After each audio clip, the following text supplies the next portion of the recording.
Hi all, எல்லோரும் எப்படி இருக்கீங்க? இன்றைக்கும் நான் வந்து ஒரு சின்ன கதையோடு ஆரம்பிக்கிறேன். அதாவது ஒரு சின்ன பையன், அவனுக்கு வந்து கண்ணு தெரியாது. அவன் வந்து ஒரு பிளாட்ஃபார்மில் வந்து பிச்சை எடுக்கிறான். அப்போ வந்து ஒரு ஒரு போர்டில் வந்து எனக்கு கண்ணு தெரியாது, எனக்கு ஹெல்ப் பண்ணுங்க அப்படின்னு எழுதியிருக்கு.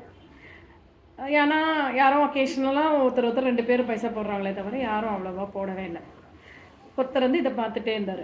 அவர் என்ன பண்ணார், ஒரு சின்ன சேஞ்ச் பண்ணலாம் அந்த எழுத்தில் அப்படின்னு சொல்லிட்டு அந்த போர்டை எடுத்துன்னு போயிட்டு வேறு ஒரு எழுத்துகள் எழுதி கொண்டு வைக்கிறார். அந்த பையன் கேட்குறான், என்ன பண்ணீங்க அப்படின்னு கேட்குறான். நீ வந்து எனக்கு கண்ணு தெரியாது, எனக்கு ஹெல்ப் பண்ணுங்கன்னு எழுதினேன். நான் வந்து அதை கொஞ்சமாக மாற்றி இந்த உலகம் ரொம்ப அழகானது, என்னால் பார்க்க முடியாது அப்படின்ட்டு எழுதினேன் அப்படின்னு சொல்கிறான். அந்த எழுதினதுக்கப்புறம் நிறைய பேர் அவனுக்கு ஹெல்ப் பண்ணாங்க. அவனோட தட்டு ஃபுல்லாக ரொம்பிடுது, அந்த அளவுக்கு அவனுக்கு வந்து எல்லோரும் ஹெல்ப் பண்ணாங்க. ஸோ இதுதான் வந்து நம்ம வாழ்க்கையை எப்படி பார்க்குறோம் அப்படிங்கிறது. அதாவது கண்ணு தெரியல, ரெண்டுமே ஒரே மீனிங் தான். எனக்கு கண்ணு தெரியலங்கிறதும் ஒரு மீனிங் தான், என்னால் இந்த உலகத்தை பார்க்க முடியாதுங்கிறதும் ஒரே மீனிங் தான். பட் அதை பார்க்குறவங்களுக்கு அப்போ தான் தெரியும் நம்ம எவ்வளோ பிளஸ்ட், நமக்கு கடவுள் எவ்வளோ கொடுத்துருக்காரு அப்படிங்கிறத இந்த மாதிரி ஒரு இதை பார்த்தா தான் நமக்கு தெரியும். எத்தனை பேர் வந்து நம்ம தினம் நன்றி சொல்கிறோம் கடவுளுக்கு? கிடையாது. நமக்கு வந்து ஏதாவது இல்லை அப்படின்னு சொன்னால் கண்டிப்பாக போய் வருத்தப்படுவோம், எனக்கு நீ இது கொடுக்கல அது கொடுக்கலன்னு வருத்தப்படுவோம். ஆனால் என்றைக்காவது எனக்கு இது கிடச்சிருக்கு அப்படின்னு நம்ம சந்தோஷப்பட்டு கடவுளுக்கு நன்றி தெரிவிச்சிருக்கோமா? அப்பா அம்மாவுக்கு நன்றி தெரிவிச்சிருக்கோமா? இல்லை கூட பிறந்தவங்களுக்கு நன்றி தெரிவிச்சிருக்கோமா? எதுவும் கிடையாது. அதனால் இந்த உலகம் வந்து ரொம்ப அழகானது.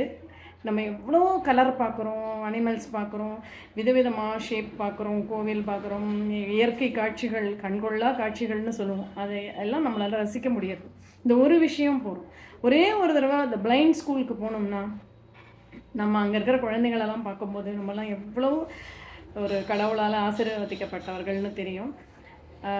நாளைக்கு வெள்ளிக்கிழமை, நீங்கள் வந்து வெள்ளிக்கிழமை ஒரு நாளை வந்து நம்ம எல்லாருக்கும் தேங்க் பண்ணுற டேவாக வச்சுக்கலாம். காலம்பரை எழுந்ததுலேருந்து ஒரு 5 பேருக்காவது தேங்க்ஸ் சொல்லுங்கள்.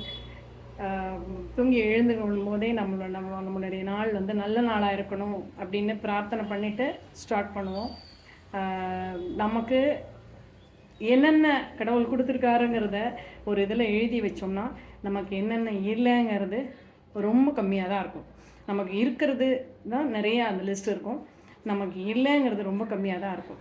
அதனால் நம்மளுடைய வாழ்க்கையை நம்ம சந்தோஷமாக ஒரு பாசிட்டிவான ஒரு எண்ணத்தோடு வாழணும். அப்படி இருந்தால் நமக்கு வந்து எப்போவுமே சந்தோஷமாக தான் இருக்கும். இதை பார்க்குறவங்க முடிஞ்சால் அதை ஃபாலோ பண்ணுங்கள். உங்களுக்கு ஃபீட்பேக் எப்படி இருக்குன்னு சொல்லுங்கள். ஓகே, பாய்.